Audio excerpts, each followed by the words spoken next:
ጤና ይስጥልኝ እንዴት ናችሁ? ዛሬ ደግሞ የተፈጥሮ ድንቅ ከሆነችው ፏፏቴዎች እስከ ጥንታዊቷ የሆሊውድ ከተማ ዓለም ላይ ካሉ እጅግ ማራኪ ሀገራት መካከል የብዙዎችን ቀልብ የሳበችው ክሩሺያ የምትታወቅባቸው 3 አስደናቂ ገጽታዎችን ባጭሩ እንቃኛለን። ሰብስክራይብ ማድረጋችሁ እንዳትረሱ። ቀጥታ ወደ መጀመሪያው እንለፍ። የመጀመሪያው ፕሌት ቢች ሐይቅ ይባላል።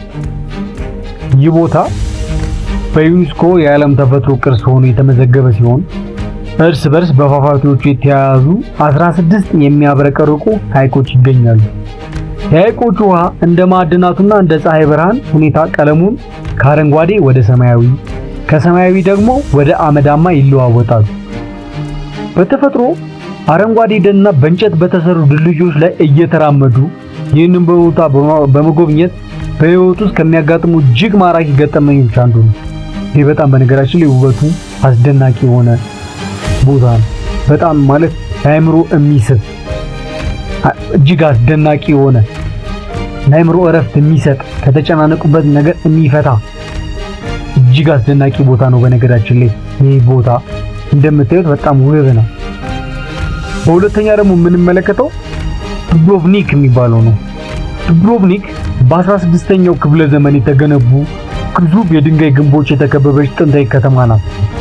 የከተማዋ ውበትና አርክቴክት ምን ያህል አስደናቂ እንደሆነ ለመረዳት ታዋቂ የሆሊውድ ተከታይ ፊልም ጌም ኦፍ ትሮንስ ማስታወስ ብቻ በቂ ነው። በነገራችን ላይ በፊልሙ ላይ ኪንግ ኦፍ ላንዲንግ ተብላ የተባለችው ከተማ እቺው ዱብሮቭኒክ ናት።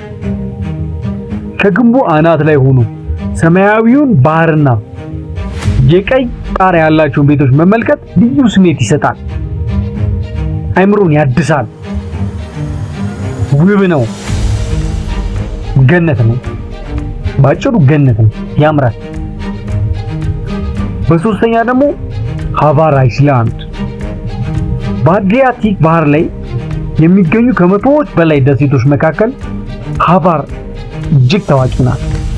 በዓመት ከ2800 ሰዓታት በላይ የፀሐይ ብርሃን የምታገኝ ሲሆን በጥራት ደረጃ እስከ ባህሩ ስር የሚያሳዩ ሰማያዊ ውሃ አላት።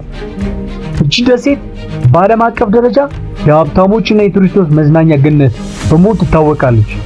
በጀልባ በባህሩ ላይ የተዘዋወሩ ደሴቷን መቃኘት ከዓለም ምርጥ የጉዞ ልምዶች አንዱ ተደርጎ ይወሰዳል። በጣም ማለት ለመዝናኛ የምትሆን ሀገር ነች ማለት ሪኮመንድ እናደርጋለን። በጣም ውብ ነች።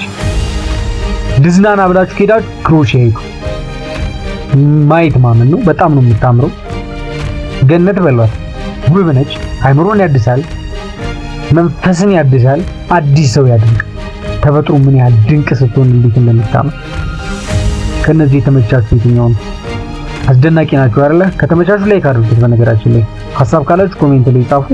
ሰብስክራይብ አድርጉ። ቤተሰብ እያደገን እንድንሄድ እና ቻው ባይ ባይ እስከንገናኝ ድረስ